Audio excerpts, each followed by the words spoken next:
Ethan Ward, had always lived a quiet life. He wasn't the kind of person anyone wrote stories about. He studied computer science at the University of Bristol, drank bad coffee, and stayed up too late scrolling through screens he never remembered reading. He had friends, real ones, but even they would have said he was the calm one, the steady one. Until that night, it started the way most strange things do. Ordinary, unremarkable, almost forgettable. The university's camping club had planned a weekend trip to Dartmoor. He went because his best friend, Jamie, wouldn't stop asking. "Come on, mate," Jamie had said. "It'll be good for you. Trees, stars, no wee fee. Maybe you'll actually talk to people." They arrived just before sunset. 4 tents, 15 students, and a stretch of forest that smelled of rain and smoke.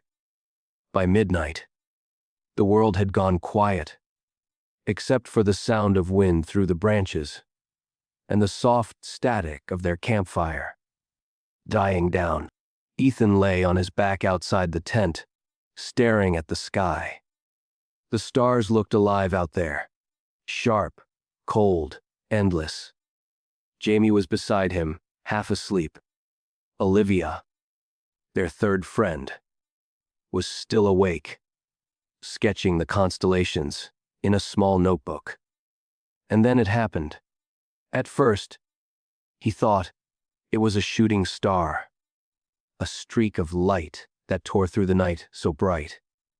It painted the trees silver. But it didn't fade. It burned. It fell. The sound came a moment later, low, distant, almost like thunder turned inside out. Olivia sat up, her pen falling into the dirt. "What was that?" Jamie laughed nervously. "Meteor, maybe. Or a plane." Ethan didn't laugh. He couldn't look away from the place where the light had gone down. Somewhere beyond the hills. It had looked close. Too close. He stood up before he realized he was standing. "I think it landed nearby." Olivia frowned. "You're not serious." "About 30 minutes. Maybe less," he said, pointing through the trees. Jamie groaned. "Ethan, it's the middle of the night. Whatever fell can wait until morning." But Ethan was already pulling on his jacket. Something in him, curiosity, instinct, something older, wouldn't let it go. He wasn't chasing adventure. He was following a pulse he didn't understand. After a few minutes of arguing, the others followed. Jamie cursed under his breath the whole way, flashlight shaking in his hand. Olivia walked quietly behind them, her eyes wide, alert, listening to every sound the forest made. The deeper they went, the stranger the air felt. A faint smell, metallic, sharp, lingered between the trees. And then they saw it. Half, buried in the clearing, still glowing faintly, was something that looked like a stone and a machine all at once. It pulsed with light that shifted between colors too fast for the mind to name. It wasn't cold. It wasn't warm. It just was. None of them spoke for a long time.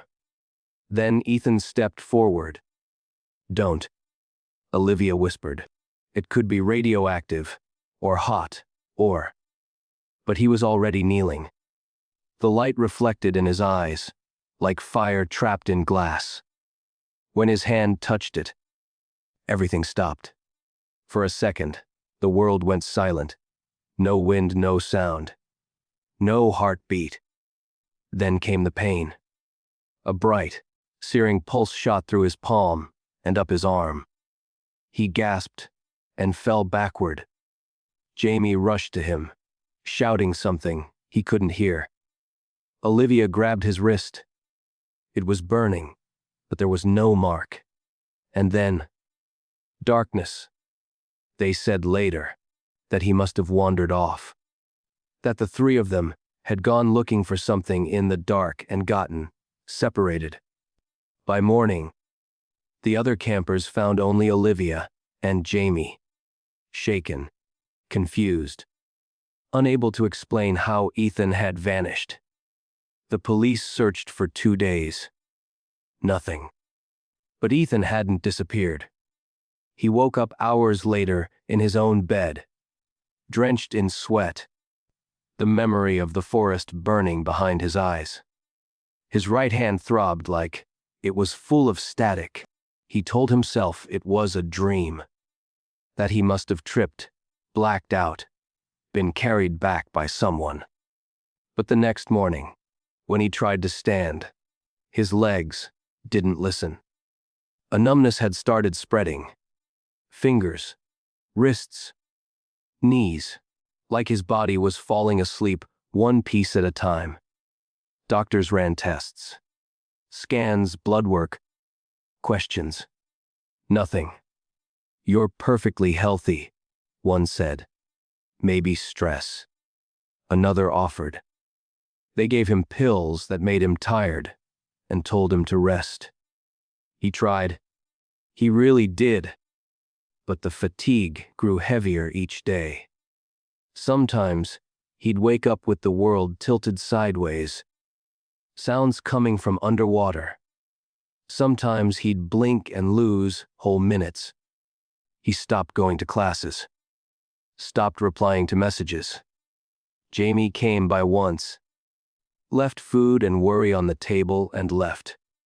Soon, the only voice in his apartment was the hum of his computer. Weeks passed. Ethan barely moved. And then, one night, it happened again. The same light, faint this time, flared from his right hand as he reached for the bedside lamp. For a moment, it wasn't a hand. It was light and noise and pain wrapped together. He fell back onto the bed, gasping, reaching for something to hold onto. And then, the world folded. When he opened his eyes, the light was wrong. Not from a lamp. Not from the sun. 2 suns, high above a sky, the color of bruised gold. He sat up slowly, heart pounding. Air too thick, too bright. He was in a room, but not his room. The walls curved, smooth and metallic, humming like they were alive. There was a mirror. He looked into it and froze. The reflection staring back wasn't human. The eyes were golden, the skin a faint copper sheen, and his face, no, its face, was marked with lines that glowed faintly like veins of light.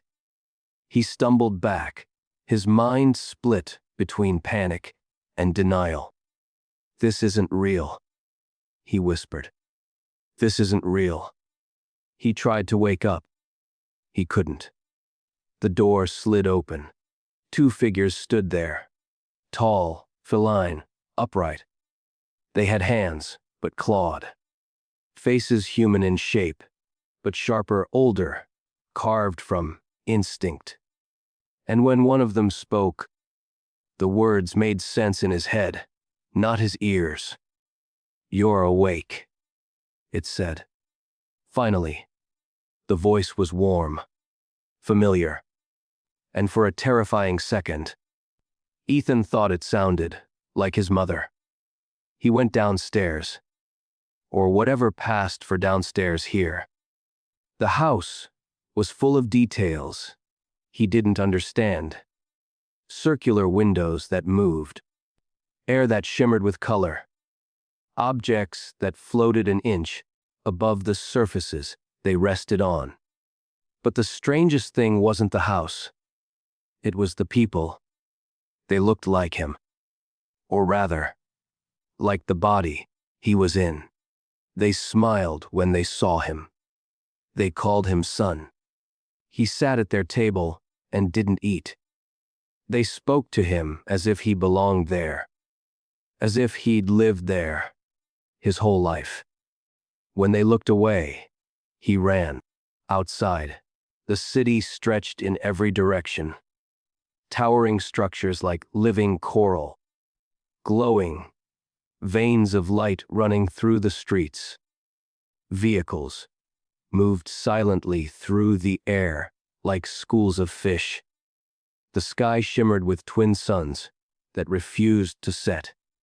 He didn't know where to go, so he ran until he couldn't breathe, then turned back. When he returned home, the people, his parents, looked at him with quiet confusion. "What's wrong with him?" his mother asked. "I don't know," his father answered. "He hasn't been the same since the fall." He locked himself in his room and stared at the mirror again. The reflection stared back. "Alien. Patient," he whispered. "Wake up." Nothing happened. He lay down, tried to sleep. But when he opened his eyes again, the suns were still there. The next morning, he gave up on disbelief. He sat at the table, ate the strange, warm food they gave him, because whatever this was, dream, afterlife, delusion, it demanded survival. When his father said, "Come on, we're going to work," he almost laughed. Work. In this.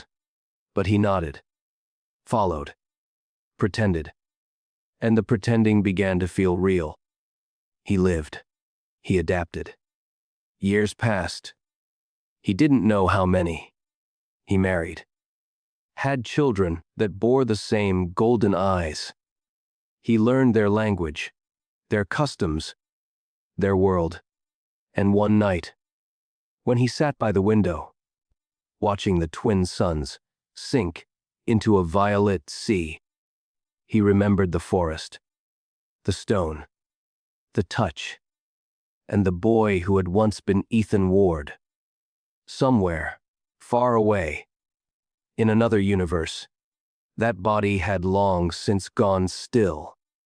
But the light, the thing that had entered him, had carried his mind across the impossible.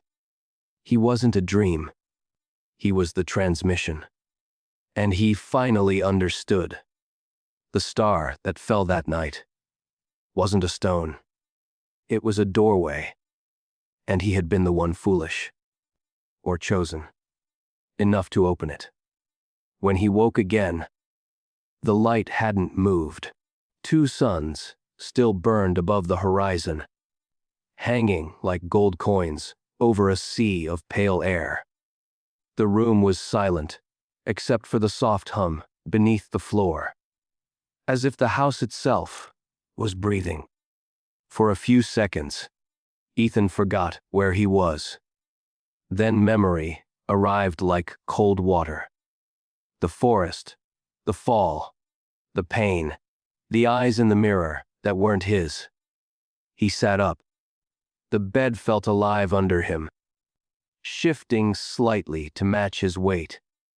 Everything in the room glowed faintly. Not electric light, but something more natural, like the air itself, carried brightness. He turned toward the mirror again, half hoping, half praying that maybe this time it would show him. But it didn't. The creature looking back was taller, leaner, built for motion. Copper, toned skin shimmered under the soft light. Eyes, gold with thin black pupils, flickered, adjusting to the suns. And in the center of its chest, faint under the skin, something pulsed. Not a heartbeat. Not exactly. More like Resonance. Ethan touched his chest. The rhythm matched. His breath hitched. The door slid open behind him without a sound. A woman stood there. Her features sharp but kind. Her voice echoed inside his mind rather than through air. "You slept long," she said. "You should eat before the suns climb too high." He stared at her, unable to speak.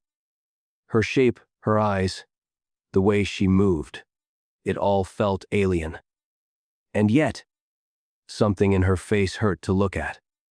Like DAG view wrapped in flesh. She smiled the way mothers do, when they've repeated something 100 times. "Come, before it cools." He followed, not because he wanted to, but because standing still made his thoughts louder. The room below glimmered with unfamiliar colors. Objects floated slightly above the surfaces. The table shimmered like liquid glass. 2 figures sat waiting. The woman and a man with the same golden eyes, broader shoulders, a calm authority in the way. He turned to Ethan. "Morning," the man said, the word morning arriving in his head, translated from something else. "You look better." Ethan didn't move. The man's brow furrowed. "Still shaken. You don't remember the fall." Fall. The word stuck. He tried to answer, but his voice came out wrong. Rough. Resonant. A tone that wasn't his own. "I remember," he said slowly. "I think." The man nodded, satisfied. "Then you're healing. Eat, and we'll go. We're late enough already." "Go." "To work, of course." "You've rested long enough." "Work." The sound of it hit him sideways. He'd been a student, not an employee. And yet here, they said work like it was the most natural thing in the world. He looked down at the plate in front of him. The food was soft, bright, faintly luminescent, like fruit made from light itself. He hesitated. The smell was strangely sweet, metallic. The woman gestured gently. "Eat, son." He forced himself to take a bite. The taste was indescribable. Not good. Not bad, but real. His body accepted it. His stomach didn't protest. And just like that, survival became routine. They left the house when the suns were high. Outside, the air shimmered, dry but heavy, humming faintly like static. Structures stretched in every direction. Towers of metal that grew like trees instead of being built. No cars. No streets. Instead, sleek pods glided silently on lines of light that bent and reformed as they passed. He followed the man, his father, onto one of the pods. It hummed softly beneath their feet and lifted off the ground. The motion should have terrified him, but instead it felt natural. Somewhere deep in this borrowed body, memory responded before thought did. It remembered how to balance, how to move. Like muscle memory for a life that wasn't his. They arrived at a vast structure, shaped like a ring half, buried in the earth. Dozens of figures moved through the open corridors, each wearing fabric that shimmered like oil in sunlight. His father, or the man who claimed that role, turned to him. "Stay near me. The council will want numbers by midday." Numbers. Councils. He had no idea what that meant. But when they entered the structure, the air changed. A low hum filled the space, deep and harmonic. Energy pulsed through the walls like a slow heartbeat.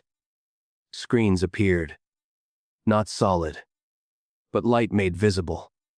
Symbols scrolled across them, twisting, reforming, alive.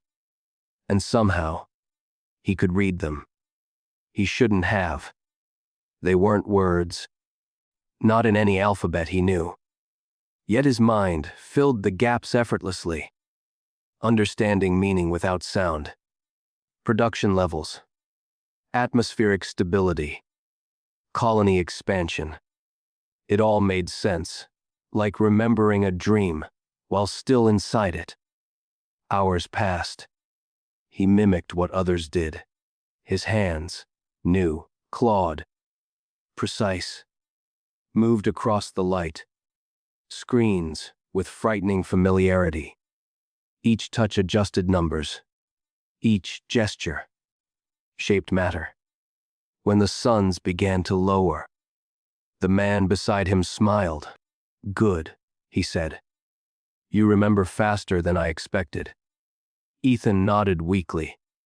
He didn't want to admit how natural it all felt. How easily his mind had fit inside this world. By the time they returned home, his head throbbed from effort. He wanted sleep. He wanted silence. But when he lay down that night, exhaustion didn't bring rest. It brought noise. Voices, faint but human. English words, half-formed, slipping through static. "Ethan, wake up." He bolted upright. The room was dark, except for the soft pulse of the twin moons. Outside. He looked around. Nothing. Then again, "Ethan, can you hear me?"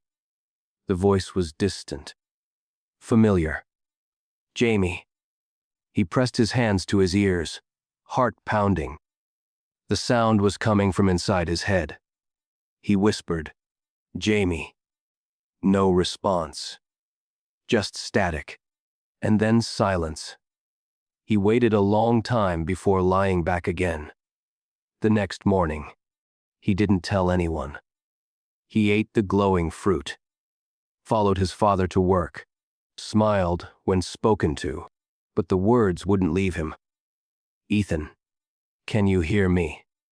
He began to wonder if this world wasn't another life, but an echo, a reflection, a continuation built from what the light in that stone had carried across the void. Maybe he hadn't crossed to another world. Maybe the world had crossed into him. Days blurred. He learned their rhythm. 2 suns, long daylight, brief, violet nights. Skipped. He learned to speak their language, though he never remembered studying it. He learned to breathe air that vibrated faintly with energy. He became one of them, at least on the outside. But every night, as he closed his eyes, he prayed for darkness that never came. The suns always returned. And each morning, when he faced the mirror, he saw less of the boy from Bristol and more of the creature who had replaced him. One evening, while walking home, he passed a reflective surface. Not glass, but metal polished to a perfect sheen. For a heartbeat, the reflection flickered. He saw himself, human. Pale skin, brown hair, blue eyes, and then it was gone. The world snapped back into its copper, gold hue. He fell to his knees. The light around him seemed to pulse in sympathy, as if the air itself had seen what he'd seen.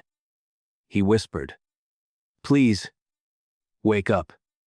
But there was no waking left to do, only living, in a world that wasn't his, under suns that never set, carrying a heartbeat that no longer belonged to a human body. That night, as he lay in bed, he felt the hum again, that resonance in his chest, faint but constant. He placed his hand over it and closed his eyes. It wasn't a heartbeat. It was the sound of the stone. Still alive. Still here, he realized slowly, terribly. It hadn't just sent him here.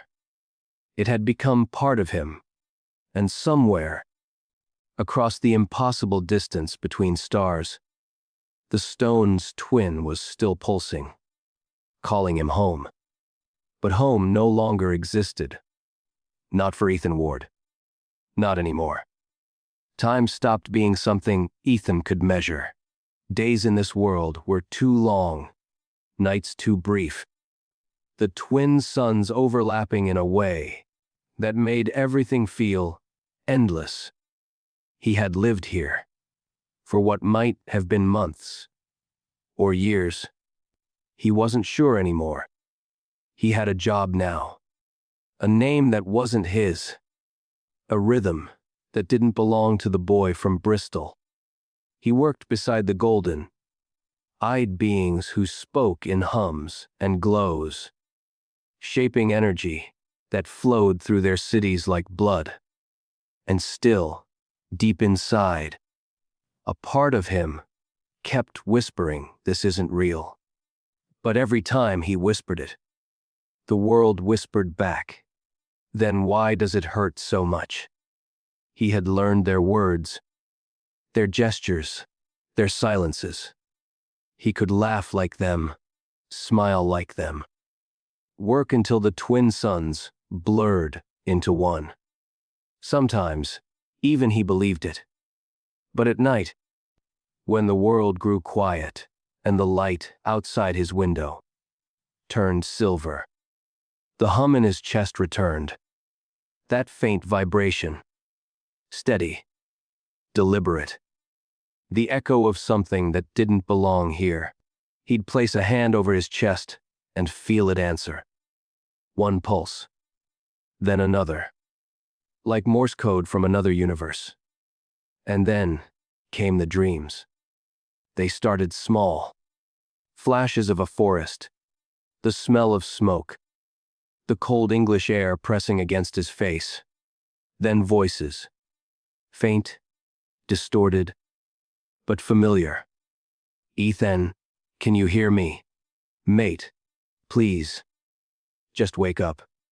His heart's still moving. He'd jolt awake, breath shallow, claws gripping the sheets until they tore. Every time it happened, he told himself it wasn't real, just memory replaying in a brain that refused to let go. But the voice kept coming back. It wasn't just Jamie's voice anymore. Sometimes it was his mother's, sometimes his own. One night, he woke to see light seeping through the floor, the same shifting hue he remembered from the stone. It pulsed in sync with his heartbeat. He whispered, "Why me?" And the hum deepened, answering like thunder behind a wall. He followed the light to the edge of the room. The wall wasn't solid. It rippled, like water under glass. For a second, he saw through it. The other side wasn't this world.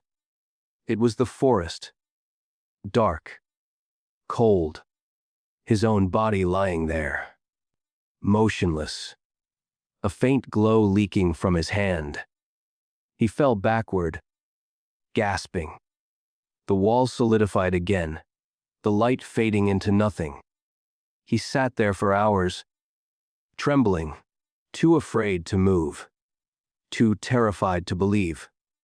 In the morning, he told no one. He went to work. He smiled when spoken to. He laughed at things he didn't find funny. But inside, his thoughts spun in widening circles. If that body still existed, If that world still existed, then what was he? Was he a copy? A reflection? A spirit trapped in borrowed bone? That night, he didn't sleep. He searched the house instead. The walls, the ceilings, the strange panels that responded to his touch. Every surface hummed faintly, as if alive. Every hum matched the one inside him. It was all connected. He could feel it.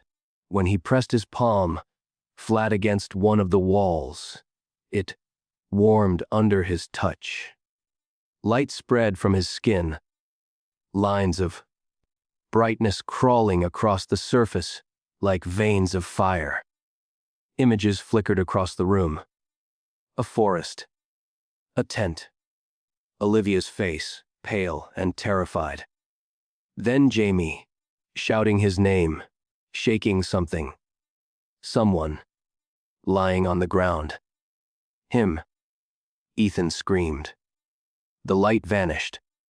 His parents, or whatever they were, burst into the room, alarm in their golden eyes. "What's wrong?" his father asked, the voice too calm, too composed.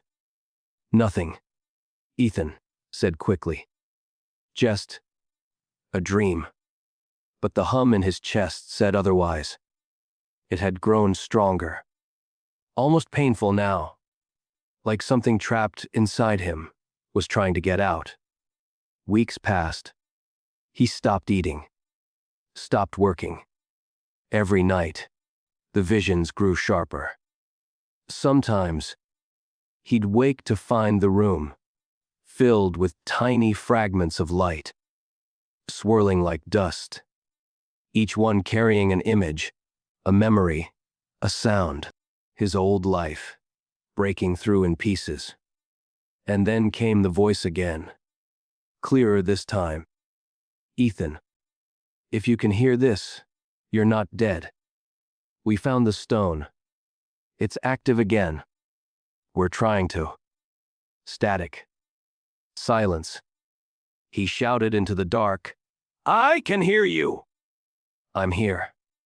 But no one answered. He pressed his hand to his chest. The glow beneath his skin pulsed harder now, faster, like it was waking up. It hurt. Bright. Burning pain spreading through his ribs, his arms, his throat. He fell to the floor, gasping. Light poured from his body in thin threads, crawling across the room, climbing the walls, searching for escape. The air trembled. Reality bent. And for one blinding instant, he saw both worlds at once. The alien city beneath twin suns, and the forest beneath one dying moon. Shimmed. He reached toward the image of his old body, lying motionless on the ground. But his hand passed through the light like smoke. The two realities folded together, collided, and then snapped apart. He woke hours later, surrounded by ash. The room was half burned, walls cracked, air thick with dust. His parents were gone. He tried to stand. The ground pulsed beneath him. The hum was still there, weaker, but constant. He whispered, "You're killing me, aren't you?" No answer. Only that faint vibration, like a heartbeat, waiting for its next command. He looked toward the twin suns, rising again beyond the horizon. Their light washed over the ruins of the room, over his hands, over the glow that still throbbed beneath his skin.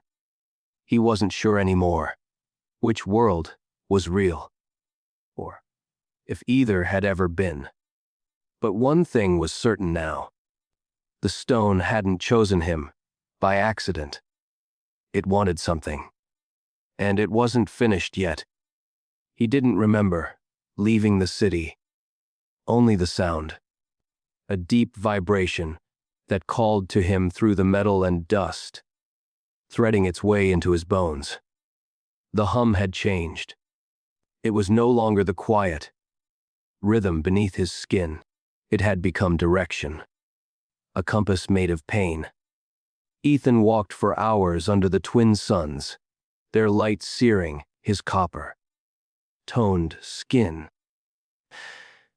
The city faded behind him until there was nothing but desert, endless dunes of ash, colored sand that shimmered like broken glass.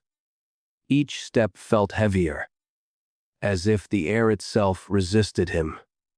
The hum grew louder the further he went, dragging him forward with invisible hands. He stopped once to drink from a flask, but the water tasted wrong. Metallic, sharp, almost electric.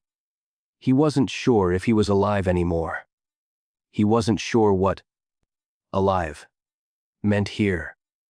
By the time the suns began to set, he saw it. A structure rising from the dunes, black against the horizon, not built, grown. Like the skeleton of some massive creature turned to stone. As he drew closer, the sound intensified until his vision blurred. The air shimmered with heat, with something more than heat. Energy, pressure, memory. At the base of the structure, half buried in sand, stood an archway. Symbols glowed faintly along its edge. Patterns he'd seen before, in his dreams, in the code of the universe itself. He touched the arch. It answered. Light erupted from beneath the sand, spreading outward in veins of gold and blue. The ground trembled, and for a moment he thought he heard voices. Hundreds, whispering in a language older than any he knew. He stepped through. Inside, the world changed. The air was cold, heavy with the scent of stone and metal. Light drifted along the walls like liquid, and at the center of the chamber, surrounded by floating shards of crystal, something pulsed. The stone, or its twin. Bigger now. Alive. He took a step forward. The hum inside his chest responded instantly, sensing with the rhythm of the core in front of him. 2 heartbeats. One human, one not, merging into one sound. And then, out of the darkness, came movement. Figures emerged. Not human. Not like the beings he'd lived among. Their forms were shifting, half transparent, like shadows caught in light. Their eyes burned with the same gold that lived beneath his skin. They spoke without sound. You carry the seed. The words weren't heard. They were understood. He backed away. What are you? Keepers. Of what? Of what you broke. He tried to speak again, but the air around him thickened. His body trembled under the weight of their presence. You're the ones who sent it, he whispered. The stone. You sent it to my world. We sent many. Only one returned. What do you mean returned? Your world called to it first. The stones seek mind. Vessel. Memory. You touched one. You became bridge. He shook his head. I didn't choose this. No one ever does. The light pulsed brighter. He fell to his knees, clutching his chest, as the hum turned into pain. Images flooded his mind. Stars collapsing. Worlds burning. Beings like them. Like him. Scattering fragments of light across the void. Searching for somewhere. Someone to survive through. The voice returned, softer now. You are not lost, Ethan Ward. You are translation. I don't understand, he gasped. You were dying. Your body ended, but the pattern continued. We caught it. Carried it here. My pattern. Your soul. The word landed like gravity. He looked up at them, at their shifting forms, at the glowing fragments, drifting through the air. You pulled me through. We preserved what could be preserved. But the vessel, this body, is decaying. The resonance consumes it. The glow under his skin flared. He screamed, collapsing. You cannot return home. It is gone for you. But there is still purpose. What purpose? The stones awaken across the stars. They are unstable. Each calls to the next. You are the echo between worlds. The only one who can close the breach. He shook his head violently. I can't even remember who I am anymore. The light around the chamber dimmed. The figures stepped closer, their forms flickering. Then remember, they said. 1,000 images ignited in his mind. The tent, the laughter, the fall, the first touch of the stone, Jamie's voice, Olivia's face, his mother at the door asking if he'd eaten, the smell of rain on concrete. He fell backward, gasping, clutching his head. When the flood ended, he was alone. The figures were gone. Only the stone remained, glowing softly in the center of the room. He reached toward it, afraid, shaking, desperate. I can't fix this, he whispered. Then survive it. The voice was faint, almost kind. He touched the stone. Light exploded, consuming everything. For a moment, he was nowhere. Not in this world, not in the last. Suspended between memories that didn't fit together. He saw himself, human and not, breaking apart into light. He saw the forest again, but it was fading, replaced by the endless dunes. And then he saw something new. A third world. Distant, waiting, its sky red, its oceans black. The next place the stones had already fallen. He understood then. It would never stop. Not unless he did something. The stones weren't messengers. They were contagions. Carriers of memory. Searching for new minds to infect. New vessels to inhabit. He wasn't a miracle. He was the infection made sentient. The light dimmed. The pain receded. He stood, shaking, staring at the stone that still pulsed like a living heart. You used me, he whispered. You turned me into one of you. Silence. Then, the faintest echo, carried on air that wasn't air. We gave you what you asked for. He remembered his words in the forest. The night. He'd looked up at the stars and whispered to no one. I wish I could see what's out there. And the universe had listened. Now, standing in that vast, empty chamber, he finally understood the cost of curiosity. The hum in his chest began to fade, replaced by something heavier. Resolve. If he couldn't return home, then maybe he could make sure no one else ever crossed the same threshold. He turned from the stone and stepped back into the dying light of the desert. The twin suns hung low, bleeding into the horizon. The wind carried sand that shimmered with faint traces of gold, fragments of the world still burning around him. He whispered into the heat, voice barely a breath. I'm still here. And for the first time, the world didn't answer. The dunes stretched for days, maybe weeks.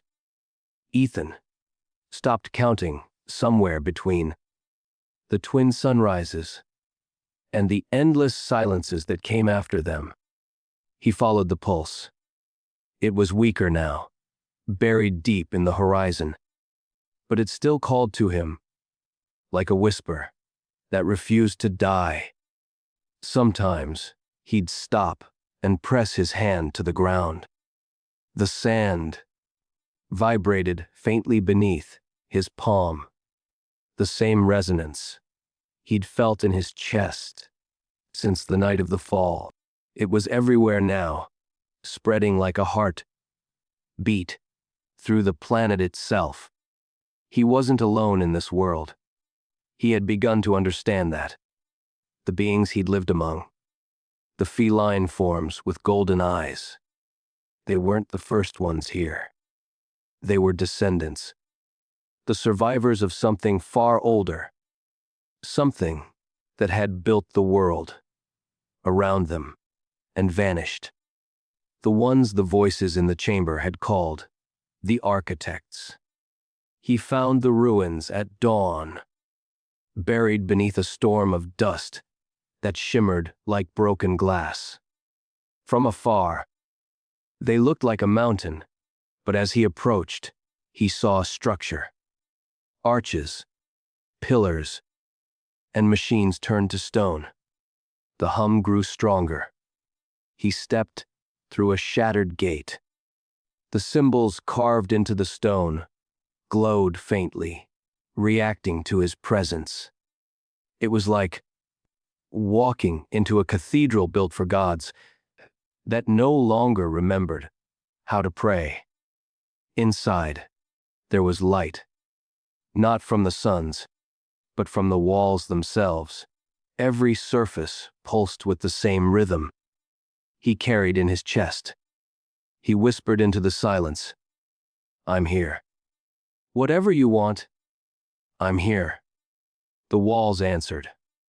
A ripple spread through the air, bending it, folding it. Then, from the center of the room, shapes began to form. Not physical, not even solid. Projections made of light and memory. Figures taller than him, cloaked in patterns that shifted like code. Their faces were hidden behind smooth metallic veils. When they spoke, it wasn't in sound. It was in pressure. "You found us again." Ethan staggered back. You're the ones who made the stones." "Made," they said. "No. We harvested them." Harvested. From the heart of collapsing stars. Fragments of creation, pure and wild. We learned to shape them, to store memory, to preserve mind. He shook his head. "You're using them like prisons, like libraries," they corrected.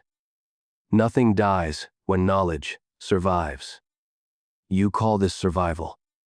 He pressed a hand to his chest. The light beneath his skin flickered. "You ripped me out of my world. You put me inside. This. You touched the bridge," they said simply. "You became one of us. I never asked for that. You did." Their words struck like a pulse in his skull. And then he saw it. Not as a memory, but as a truth being rewritten before his eyes.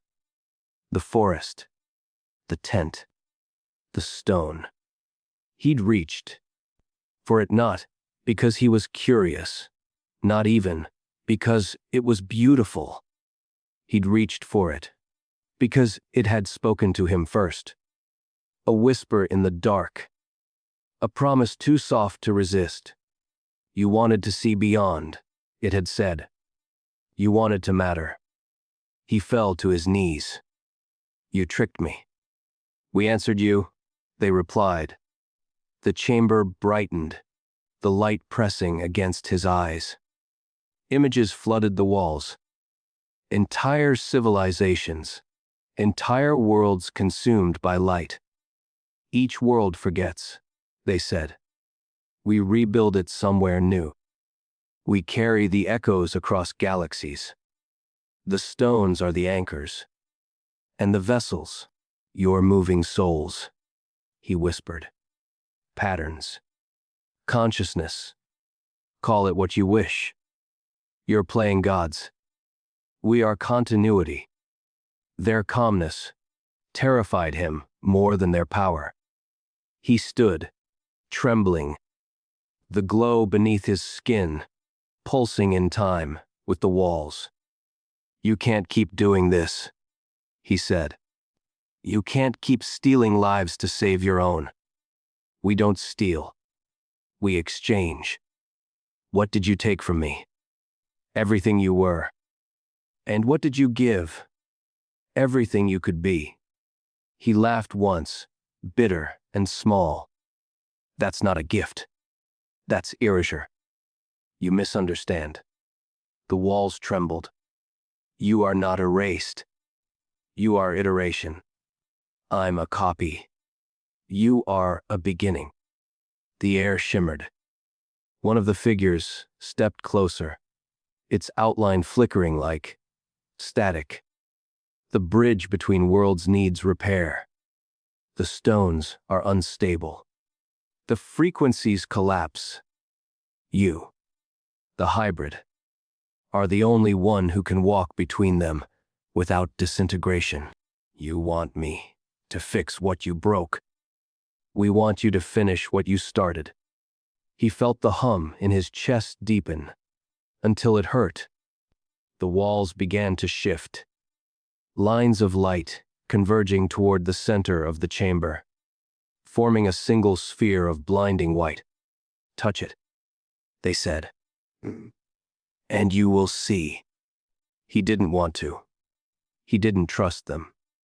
But the light pulled at him, familiar and terrible, like the first night in the forest. He reached out. The world vanished. He was falling again.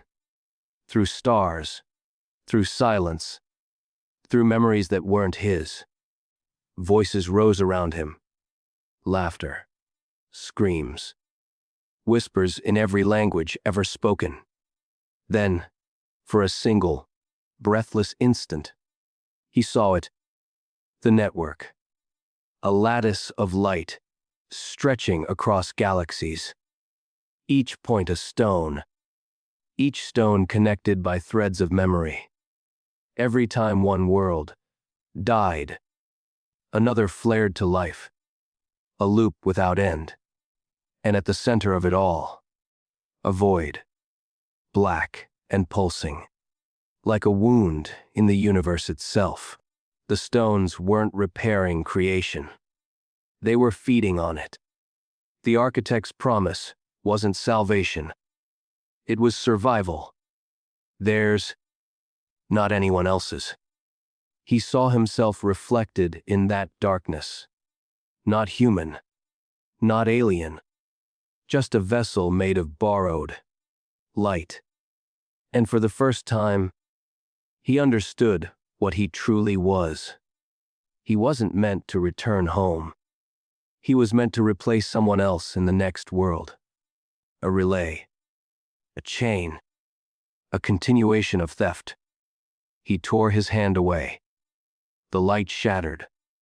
The chamber exploded with sound. Raw, vibrating, deafening. When the dust cleared, the architects were gone. Only silence remained, and the faint echo of their last words. The bridge must hold. The chain must continue. Ethan stood in the wreckage. Light, still bleeding from his hands. He looked at the horizon through the broken walls. The twin suns had set, and for the first time, he saw stars. They were moving. Not twinkling, moving. Dozens of points of light falling through the sky. Each one burning toward another world. He fell to his knees, whispering to no one. "How many of us are there?" The wind didn't answer. But in the distance, the hum returned. Low, steady, patient. And beneath it, another voice. "Ethan." It wasn't the architects this time. It wasn't the stone. It was human. Faint. Broken. But human. He turned toward the sound, heart hammering. The desert glowed faintly with threads of gold, stretching far into the horizon. At the end of them, somewhere beyond the dunes, a figure moved. And in that moment, for the first time since the night, he touched the fallen star. Ethan Ward felt something impossible. Hope. The figure was nothing more than a silhouette at first. A shape, cut out of the horizon, flickering in the heat of the desert. Ethan blinked, wiped the dust from his eyes, and it was still there, standing, waiting. The hum in his chest shifted, rising in pitch, responding to something ahead. He felt it pull him forward, like gravity. Each step sank deep into the soft sand, but he didn't stop. He couldn't. As he got closer, the air began to vibrate. Particles of gold. Dust swirled around him, forming spirals that moved with purpose, like living smoke. The sky dimmed, the twin suns bleeding into orange. And then, the figure turned. It wasn't alien. It wasn't even one of the architects' kind. It was human. Short brown hair, faded jacket, eyes wide with disbelief. Jamie. The name left his mouth before he could stop it. His friend didn't answer. He just stood there, silent, the wind cutting through him, like he wasn't entirely solid. Ethan ran the last few steps, fell to his knees, reaching out. His hand passed, right through Jamie's shoulder, leaving ripples of light where skin should have been. He gasped. "You're not real." Jamie tilted his head slightly, as if listening to something Ethan couldn't hear. Then, finally, he spoke. "You left me there."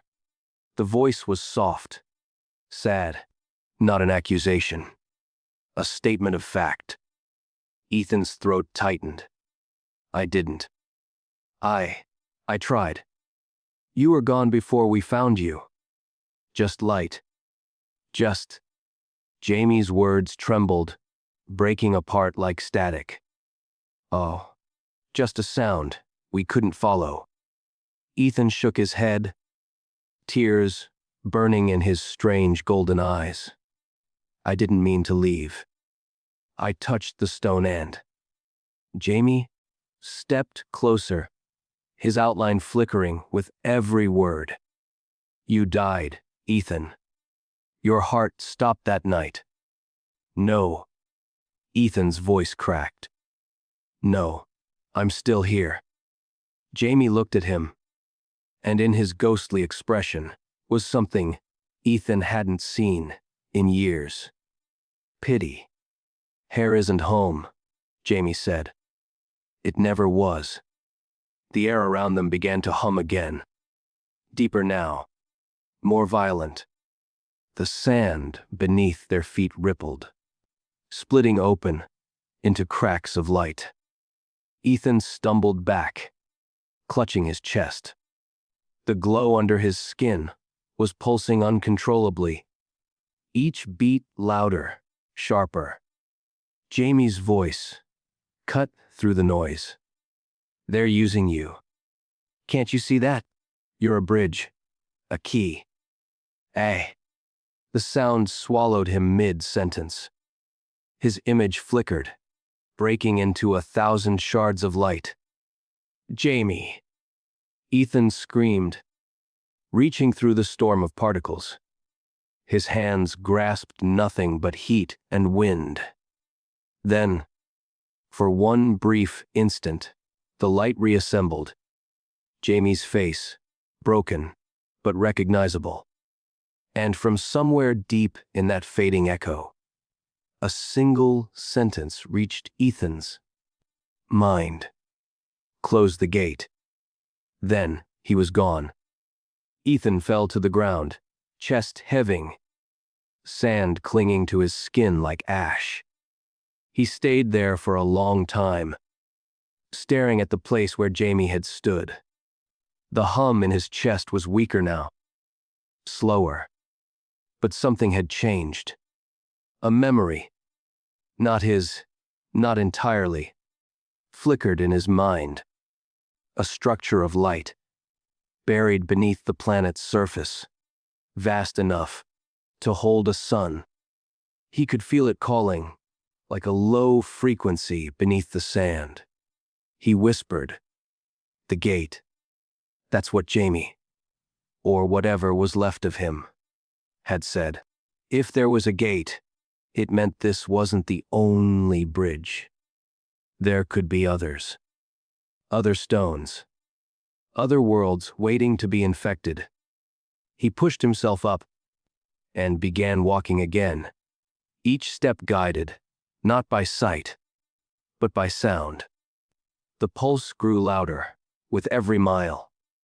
By the time he reached the edge of the next valley, the twin suns were gone, replaced by a dim aurora that painted the desert in shifting blues. Below him, carved into the rock, was a vast circle of metal and glass.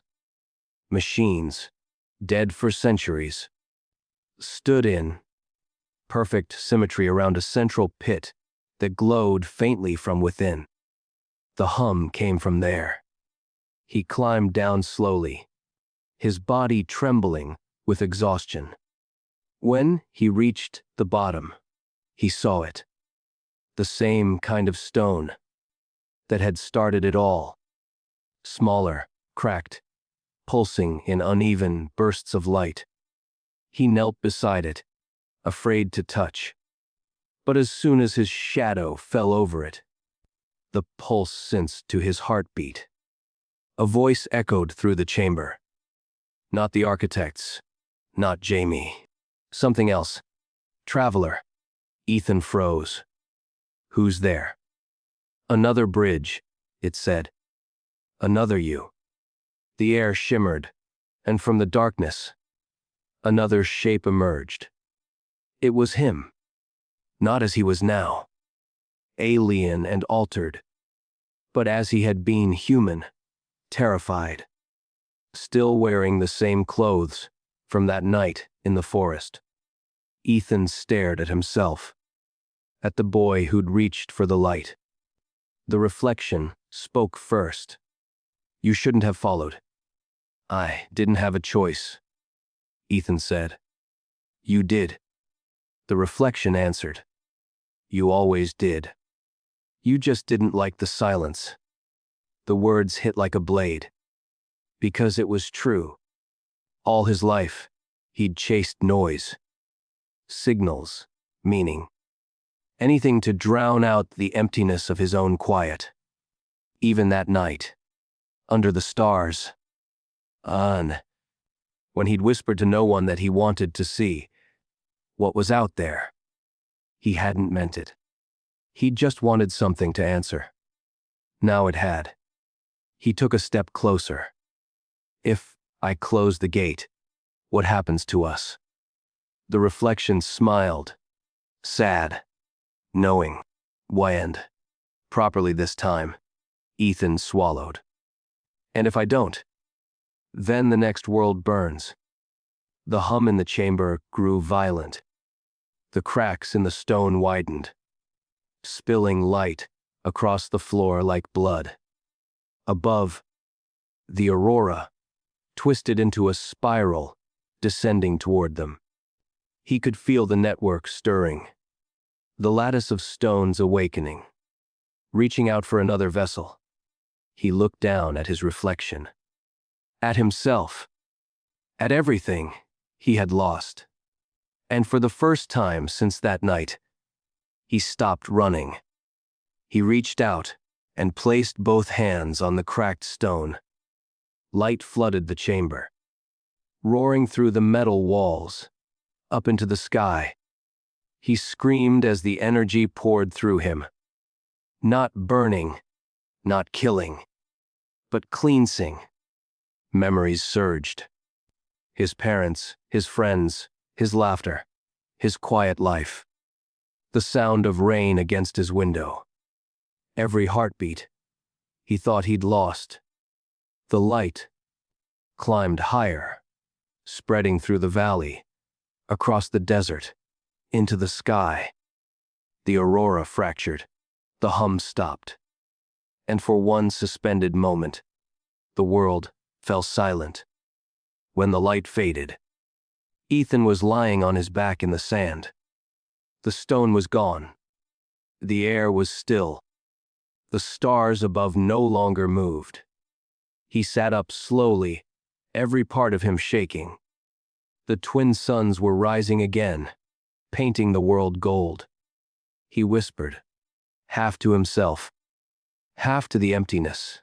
"Jamie." I closed it. No voice answered. No hum. No echo. Just silence. But it wasn't the kind of silence that crushed.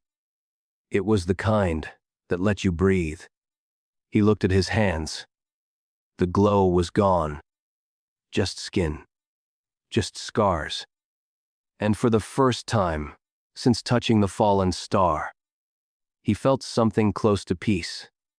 The silence stayed with him.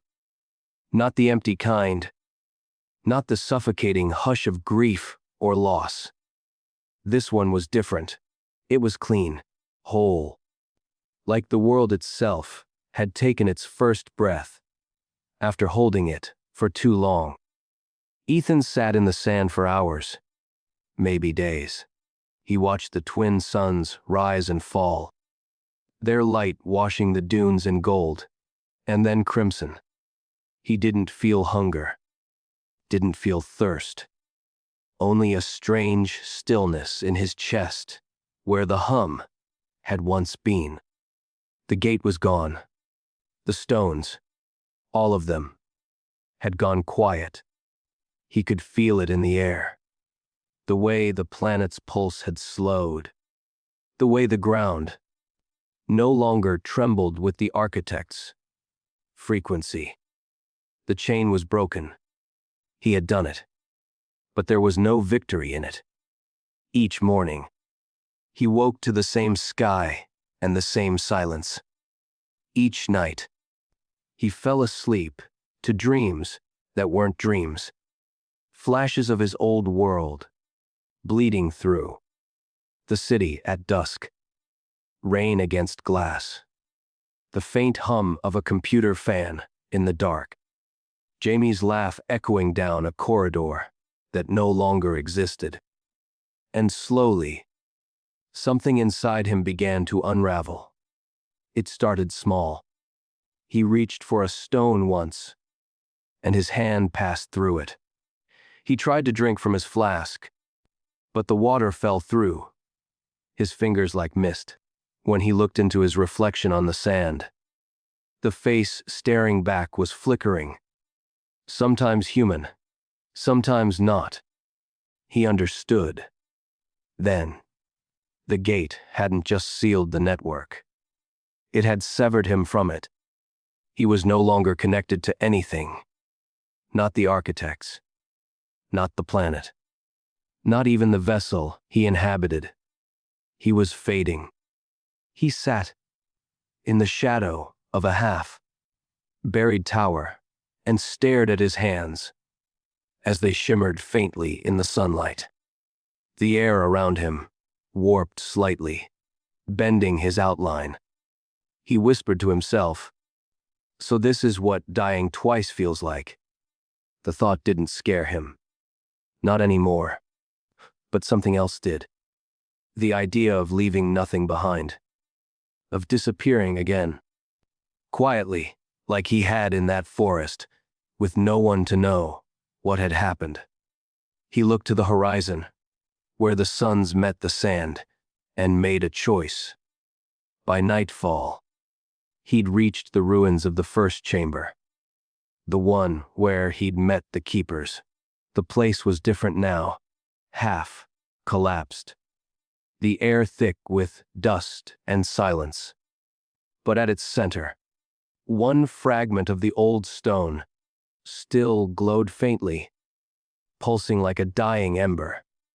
Ethan knelt beside it. The glow from his body had almost vanished, but enough remained to wake the fragment. It trembled softly under his touch, responding to what little of him was left. He leaned close and spoke into it. His voice was quiet, calm. "My name is Ethan Ward. I was born in Bristol, on a planet with one sun and too much rain. I touched something I didn't understand. I went too far. If this reaches anyone, if someone finds this, don't follow the light. It's not a gift. It's not a door. It's a mirror that never lets you go." He paused, his breath shallow. The fragment pulsed, recording every word in threads of light. He smiled faintly. "But if you do, follow it. And if you end up where I did, remember this. You're still human, even when the world tells you otherwise." He pressed his palm flat against the fragment. The light flared, brighter and brighter, climbing up the walls and through the cracks in the ceiling. It carried his voice, his image, his entire being, out into the sky, beyond the clouds, into the silence between stars. He could feel himself unraveling as it left him. Memories spilling outward like sparks.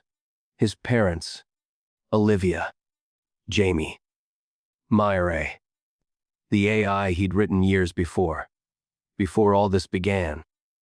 He hadn't thought of her in so long. The thought made him laugh. "Soft, breathless," he whispered. "Guess I finally kept my promise. I saw what's out there." The light in his chest flickered one last time, then went out. In the distance, the twin suns rose again. The chamber filled with golden light. Where Ethan had been, there was only dust, and a faint pattern burned into the floor, shaped like two hands pressed together. Above, the last pulse of his message drifted through the planet's thin atmosphere, rising higher, breaking through, entering the quiet dark of space. For centuries, maybe millennia, it would travel. A faint echo of a man who had lived twice and died once properly. Somewhere far away, beyond the edge of this universe, one of the silent stones blinked awake. A weak signal. A human voice buried in noise. "If you hear me, don't follow the light." Then silence again. But on one distant world, blue, familiar, young, a radio telescope caught something strange. A pulse. Rhythmic. Too deliberate to be random. Too human to ignore. The technician on duty frowned, adjusted the receiver, and hit record. The message played once. Faint. Broken. But unmistakable. "My name is Ethan Ward." He froze, staring at the waveform on the screen. The heartbeat of a voice that should not have existed. He didn't know that somewhere, in another part of the sky, a small fragment of light had already started falling again, cutting through the night, heading toward a forest The forest was quiet again. Same kind of quiet that used to live between raindrops. Soft, alive, waiting for something. The stars hung low over the trees, sharp and cold, their light falling on wet leaves and forgotten footprints. It was a different forest now. Different century. Different people. But the night was the same.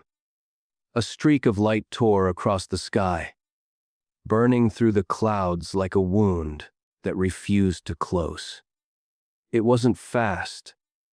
It didn't vanish like a shooting star. It fell, slow, deliberate, and disappeared somewhere beyond the ridge. Miles away, in a small clearing, a group of students were camping. 3 of them. Lauder around a fire. Empty mugs. A radio, playing too quietly to hear the words. One of them, a young woman named Ava Pierce, was staring at the sky when it happened. "Did you guys see that?" she said, standing up, squinting toward the horizon. Her friends turned, half interested. "Probably a meteor," one said. "Or space junk," the other added, scrolling through his phone. But Ava didn't sit back down. Something about the way it fell, the silence that followed, felt wrong. Or maybe right.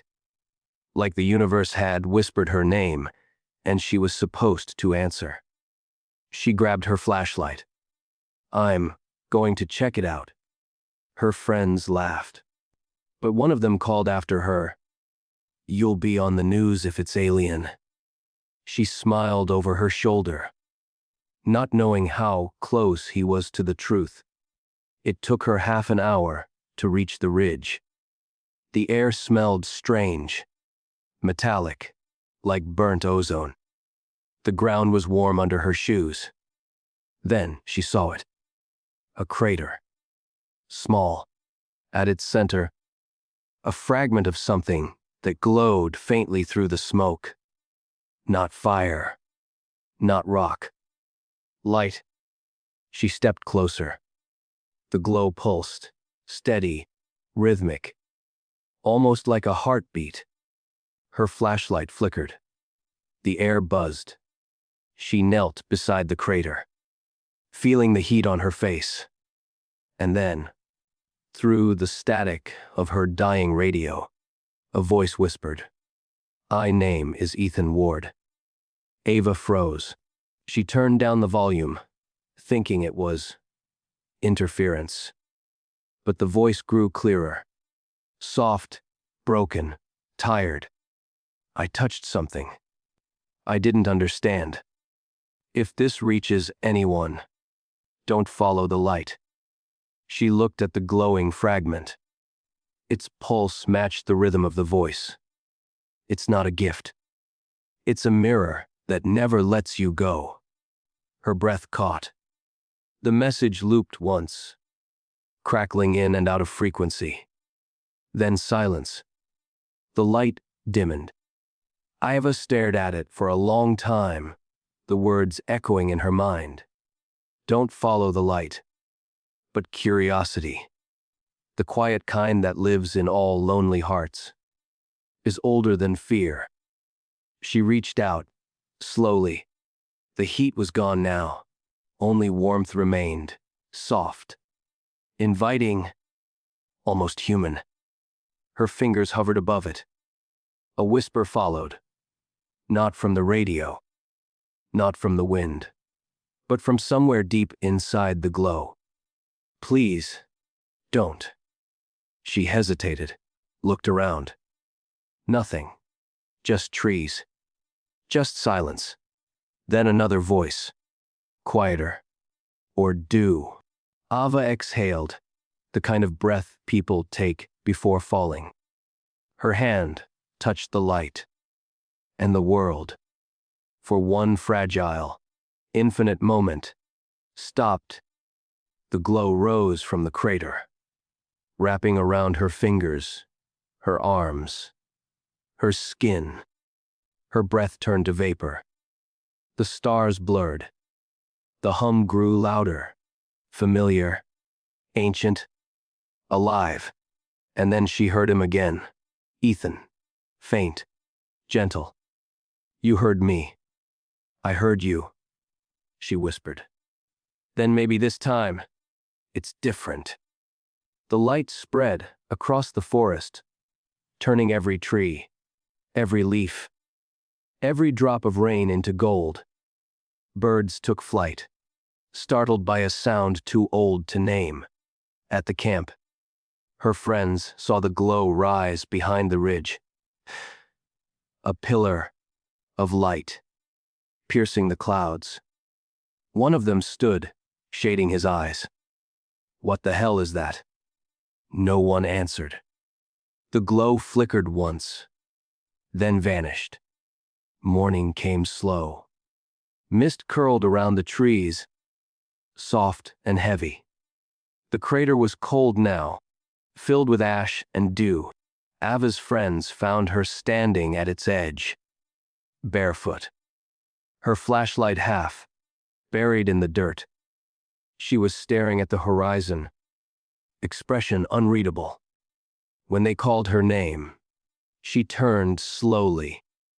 I'm fine, she said, voice quiet, distant. They didn't notice the faint light beneath her skin.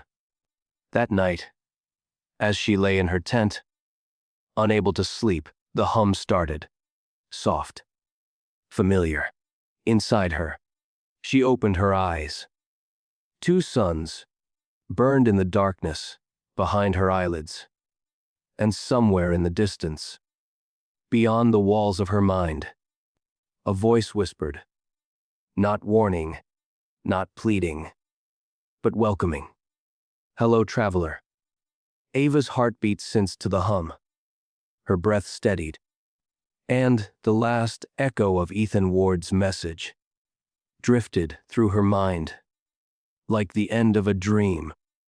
Maybe this time, we get it right.